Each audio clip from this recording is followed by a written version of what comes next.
Hey everybody, welcome to Beyond the Crust. I'm your host, Mike Downer, and I am joined today by Carrie Peterson, the founder of Northern Lights Pizza. How are we doing today, Carrie? I'm just stinking dandy, Mike. That's awesome to hear. So today, I know that this is probably one of your favorite subjects. I need, we're going to be discussing what the difference between a local pizzeria versus chain pizzerias are, and what the major differences are. So, um, let me ask you this first: what are the actual differences between local pizzerias and national chain pizzerias, and why does it matter? Well, I would suppose that probably the main differences is if you buy pizza from a local establishment, you're more likely to get local ingredients. Um, for example, our everything we do, we source it as close to here as we can get it. Um, the other thing too is, yeah, again, I may have mentioned this in a prior conversation, but my kids are going to eat this food. My Mm-hmm. grandkids are going to eat this food. My family's going to eat this food. Um, I'm going to eat this food.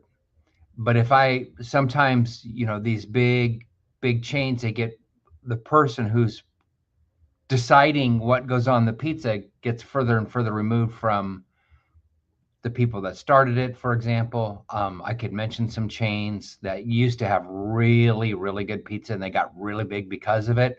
Then they got bought by a big multinational corporation who only cared in pennies, not pepperonis.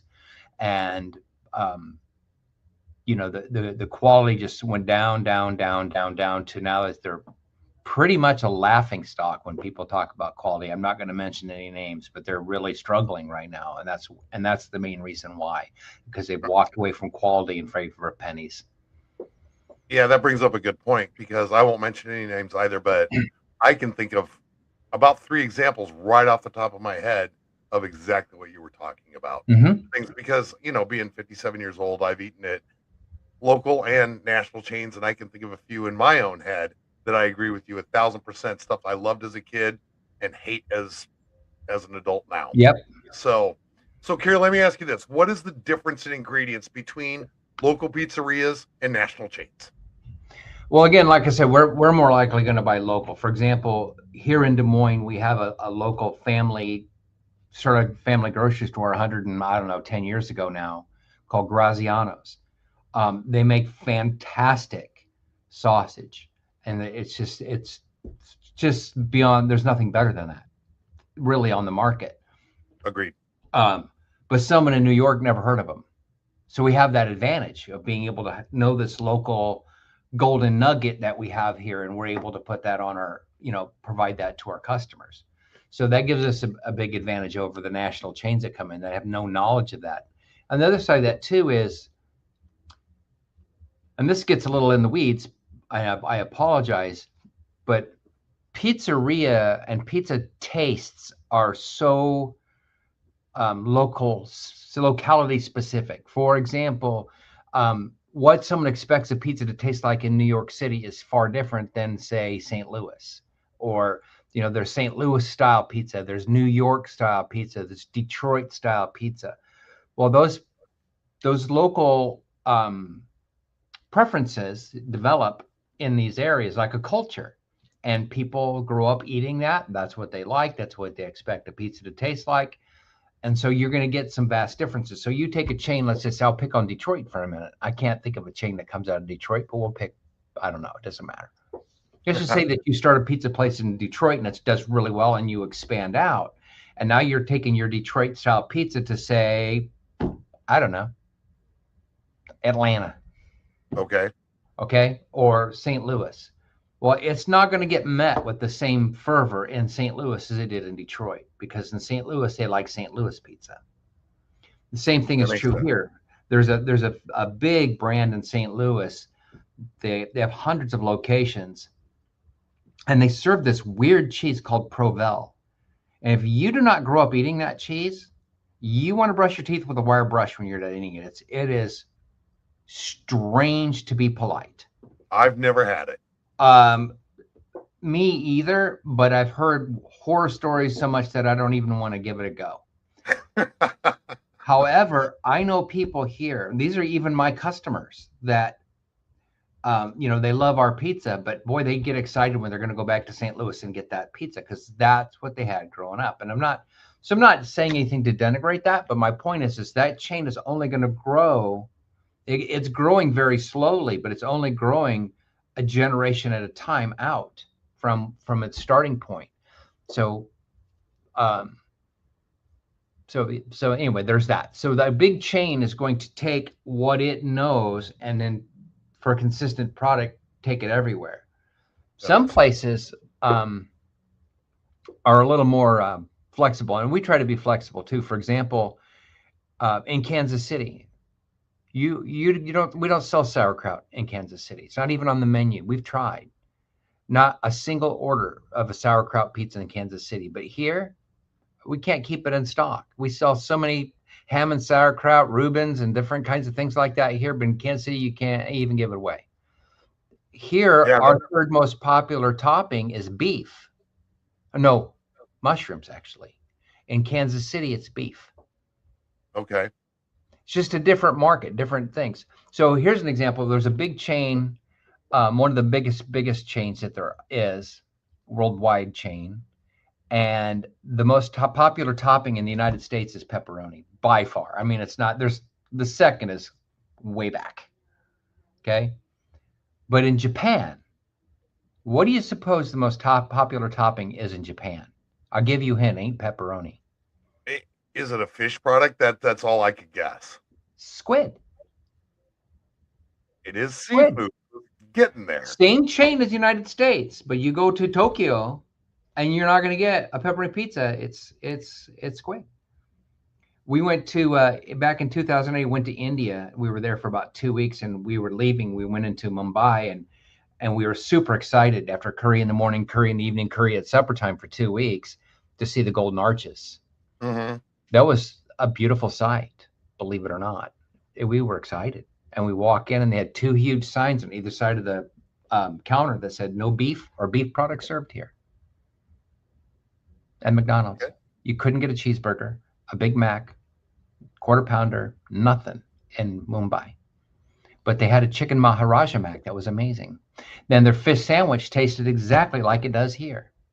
Exactly the same texture, everything, a completely exact, consistent product. But the difference is in India, they don't eat cows. They don't eat beef. Right. It's sacred.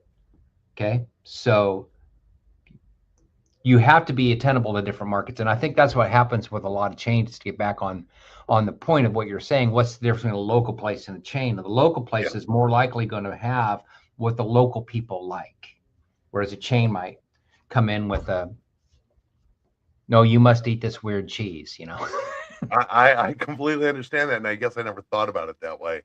So that leads me kind of to my next question. How does the dough making process differ between a local chain and a national chain?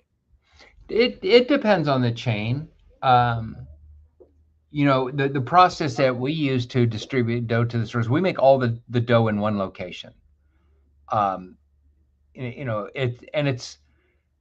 We make dough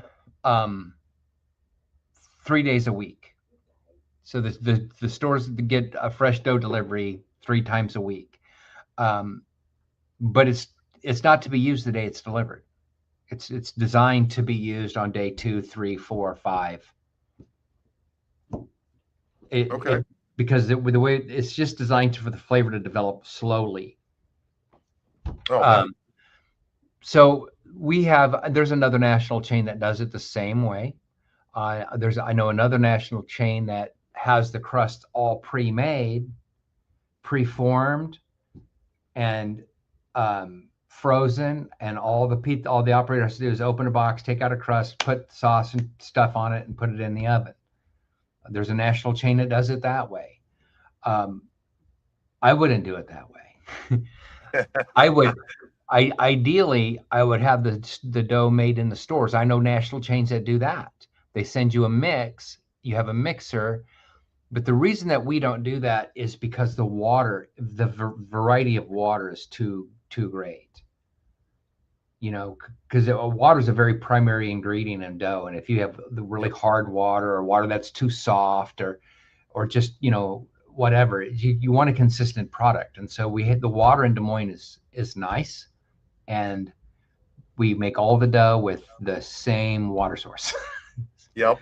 Makes So sense. And from it's a little more anybody here, expensive to do, you know, to make the dough and then send it out to the stores. But it's I think the consistency in the product makes the difference to do it that way. from all of us who've eaten your pizza, we're all glad that you do it the way you do it, Carrie. So that kind of brings me up to my next question. Why does local pizza sometimes cost more, and is it really worth it? Well, cost is only an issue in the absence of value. There's an Correct. economic lesson for you. Okay. Um, it's it costs more because we don't get the economies of scale. Number one, for example, we will take a chain, a big chain, pick one, the big three. It doesn't matter which one. I know one of them buys all of his cheese once a year, all of it, and freezes it. So they buy cheese. The cheese market is like a roller coaster. Okay, like when school starts back up, milk prices go up, cheese prices follow it. Then in the summer, it drops. Cheese gets a lot more inexpensive, but there's certain portions of the year where it just really bottoms out, and these people go in and they buy all their cheese for the year at that price, and they lock that price in, and they put the cheese in a freezer. Now, I won't use frozen cheese. I won't. No, um, I have to admit, I worked for that chain when they switched to frozen cheese. I had to learn how to handle the frozen cheese and all the steps you got to go through and blah blah blah to thaw it so it doesn't get yucky. And I'm noping out of that whole notion. I don't ever want to use frozen cheese. I think it's an inferior product. Um, but when you can buy cheese at the bottom of the market and use it all year, and you have the resources to do that, that gives you a big advantage.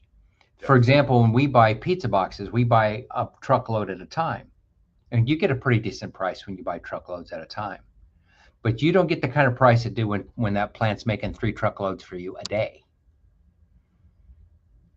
Okay. Right. I get it.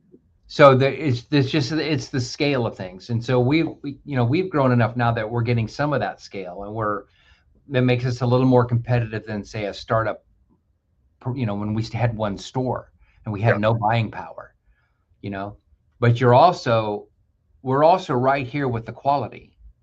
I'm in the stores, I'm eating the food, I'm Yes. seeing what's going on, and so it's a lot easier to keep your finger on the pulse of it. So that leads me to my next question. So, uh, where does Northern Lights Pizza source its ingredients, and why does freshness matter? Well, why does freshness matter? Well, let's start with that.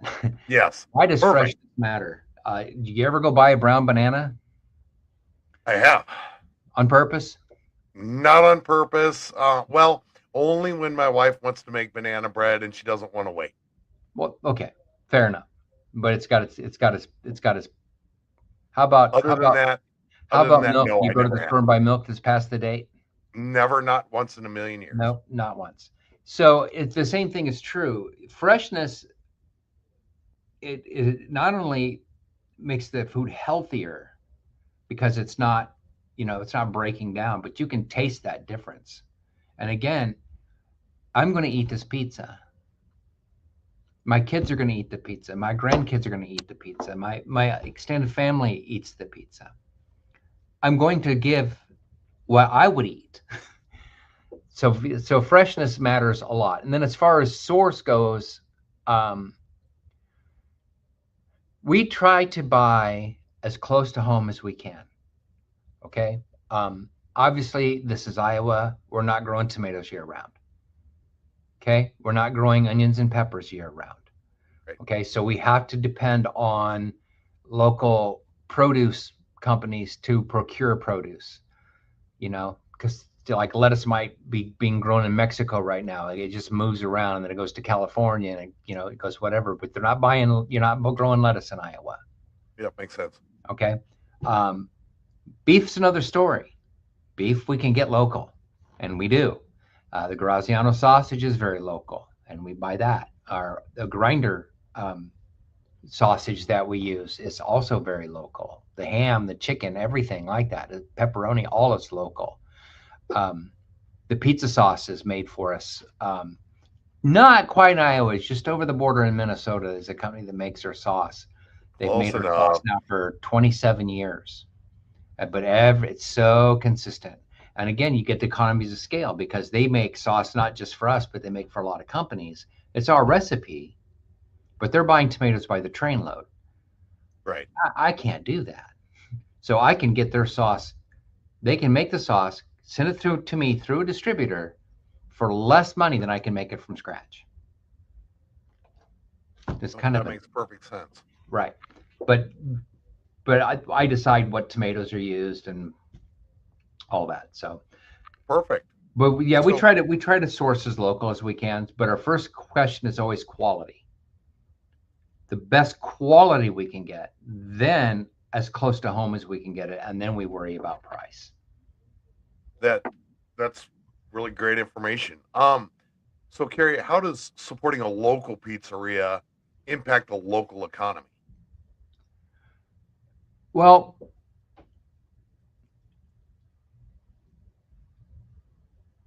that's kind of a harder question because the economy is so intertangled now. Like even when we buy something from far away, it still took a local person to bring it to my door, right? So but Right. when you're buying local, like I said, local pizzeria is going to mostly buy local ingredients. So when you buy a pizza from a local place, you're going to be buying you're not going to be getting cheese that was made in Buffalo, New York, 8 months ago. You're going to be getting cheese that's made, all of our cheese, for example, comes from a specific farmers co-op in Wisconsin.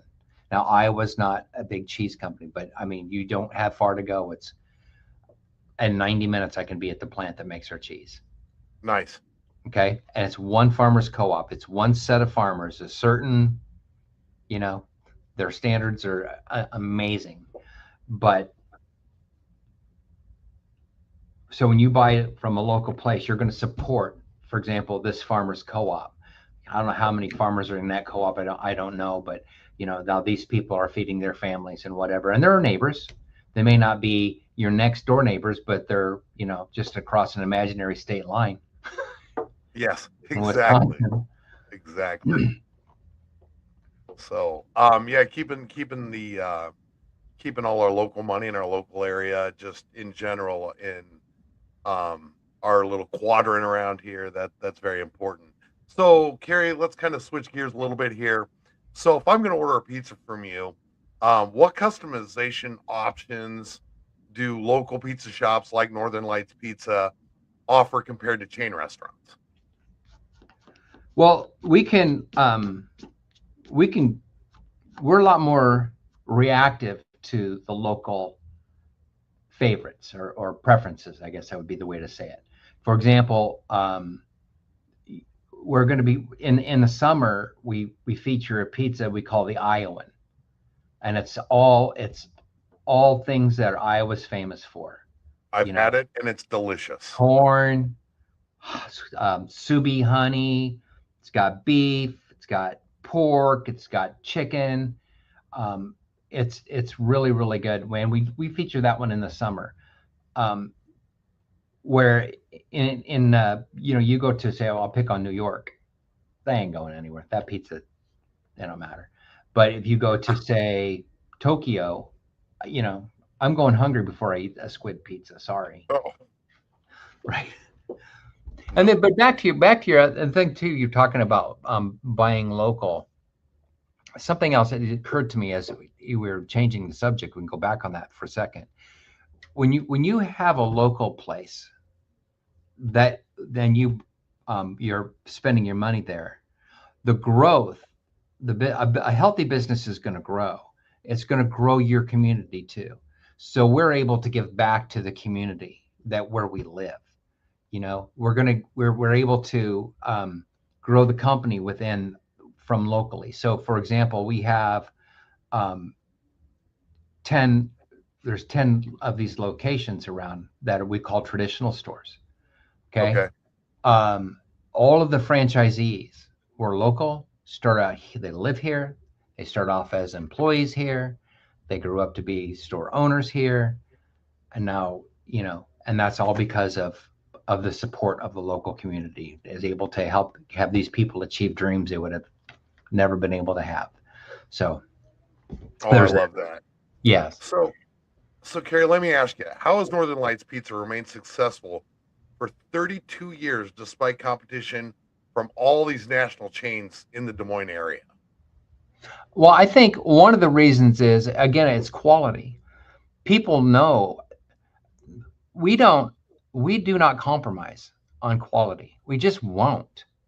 Um, and you know, we have to charge a little more than for our pizza than, you know, the big chains do. But again, we're not buying cheese once a year. We're not freezing the cheese. We're not, you know, we're not making the crust in a big factory and telling the factory they got to make 1 penny a crust or they lose the business, and they take it because they have nationwide chain of making all the crust for this whole big nationwide chain. You know, round the clock they do that. You have um, and we're able to adapt. For example, I don't use this example, but one of the big chains came to market back in the 90s. I had never heard of them. They were a big chain. But they came to the market in the 90s. I'd never heard of them, but I had a partner at the time who had. He was from another city that had that chain, and they did something with their pizza that nobody else did, and so we started doing that too before they got here. We researched, found out what that was, and then we started doing it too. So then, because what he was finding out was people in the market where he was from, we'd ask the question about them versus someone else. They go, well, the pizza's okay, but we really like this little shtick that they do. I'll just call it Sure. shtick, right? And so, so we started doing the shtick before they got here. So then when they came to town, there was another chain here in Des Moines called Home Team that didn't survive that onslaught. But they didn't have the advantage that we did. We knew. So then when people say, well, their pizza's okay, but Northern Lights is better, and they both have they didn't have that advantage of what that was. And what that was I'll just tell you, it's a little cup of garlic butter that we put in the pizza. Oh, nice. Right? Nice. A little cup of garlic butter in the pizza, and people love that. So we said, one of well, my we'll beat them favorite to the things. punch. But we make our own garlic butter. That's so much better than what they do. It is so much better. Your garlic butter is phenomenal. So Carrie, so since I'm talking about it, kind of the natural progression of questions, since I am talking about how much I love it, and from what you've heard and the feedback that you've got, what are real customers saying about the taste difference between local pizza, like Northern Lights, and chain pizza? Well, what do you suppose would be this is I mean, taste is impossible to quantify. But you know the difference between when you can taste processed food and fresh food. Easily.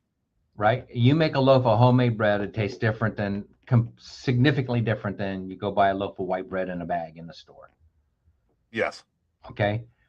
So that's a lot of it. We're so close to the fire, if you will, that we're making the food with locally sourced ingredients. Like I said, we make all the pizza dough right here in Des Moines with Des Moines water, with, you know, flour sourced from close. You know, everything is just fresher. You can taste it like the difference between homemade bread and store-bought bread. Yep. And so when you have a lot of these big chains, They need to be consistent, and they want to make sure that the pizza in the New York is the same as it is in San Francisco. Okay, and I get that, but you're taking New York taste and imposing, and then now you got to have, I don't know how to explain that to you better than that. But when That's perfect. we can go to Hy-Vee or local grocery store, we can buy onions and we cut them up ourselves, or we go buy green peppers and we cut them up ourselves and put that on a pizza rather than having it come in frozen. That makes a huge difference. Huge. And So so when in that whole, they can oh, taste it. yes, 100%. So in that process, that leads me to kind of the final question at what I'm going to wrap this episode up with today. Um, and you led right into it perfectly. How do you ensure the quality and accountability in every single pizza you serve at Northern Lights Pizza? That's hard. Because there's a certain amount of art to it. So every pizza is made by a human being. We don't have machines making them, right? And so now Yes. you got to bring people off the street. Some people who've never made a pizza, they're easier to teach actually than someone who has experience, and I'll tell you why in a second. But you bring someone off the street, and you have to teach them the balance. You can put too little, and you can put too much on a pizza. There's a certain art to it, and it takes a minute to get people to do that, to do it exactly the same. But we just have to be in the stores watching. I'll order pizzas from stores. For example, I got a pizza at an event one time that I'd ordered pizza. They didn't know it was me, and the pizzas were badly undertopped, and I was upset. Would be the wrong word. I can't believe Livid. it. Livid would probably be better. Why would you send this out the door? And sometimes you hear people say, well, we're just trying to, we're trying to make it more profitable. You can't. No, you can skimp yourself out of business. You have got to give people what they pay for. Right. Period. And it's not even a matter of, yes, it's good business, true, but from an integrity standpoint, if you buy something from me, don't you give me money? Don't you want to get what it is you just paid for? 100%. And so if you don't get what you pay for, that's going to bother me. I want to make sure when we have people that, will write a feedback or, hey, I didn't get this, didn't get that, and I'll try to make it right. Say, no, don't worry about it. It's like, no, I'm going to worry about it. You didn't get what you paid for. That's going to bother me, even though I'm not the one who was even in the store. So, but yeah, to do that, there's training. We have a director of training and development. He's a PhD in education. With training manuals, portals employees can log into and watch videos about how to do it and the right way to do it. And we show them the right way to make a pizza. One thing that we do, like you're talking about the dough, it has to develop, right? You can't use dough the day it comes in, right? So a lot of times we do is we make a pizza with dough that came in that day for new people. We make a pizza with that and have them eat it. And they go, no. It's like, yeah, never serve this to a customer. If that's all you have, tell them we're out. But they know what, you don't know a straight stick unless you don't know a stick is crooked unless you've seen one that's straight, right? So they need to know what's good before they can know what's bad. Perfect. Well, Carrie, today you've answered a lot of questions. And one of the biggest questions on people's mind is what the difference between local pizzerias and chain pizzerias are. And you've done a great job explaining, the differences and the advantages as far as the ingredients and supporting the economy and the freshness. And, you've done a really good job explaining that and clearing that up for people. So we've got a lot more to talk about. There's a lot to talk about when it comes to pizzas. Yes, there is. I goes appreciate around all and your around. time today. Unless you're in Detroit. Then it goes around corner. Perfect. Well, we'll just cut it into slices and figure it out that let's way, slice right? it up. There you go. We'll slice it up. All right, Carrie, thank you so much for joining me today on Beyond the Crust. Again, Carrie Peterson, Northern Lights Pizza. Thank you, and we'll talk to you very soon.